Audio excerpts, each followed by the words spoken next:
चले दिलशाद साहब तोड़ना शुरू करें आप। एक और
ਉਹਨੂੰ ਫਿਰ ਇਕੱਠਾ ਕਰ ਦਿੰਦਾ ਜੀ, ਉਹਨੂੰ ਪਹਿਲਾਂ ਗੋਡੀ ਕਰੀਦੀ।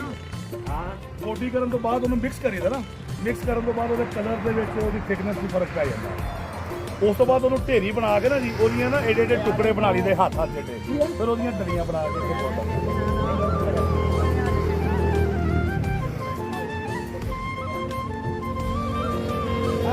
ਸਾਰੇ ਫਰਕ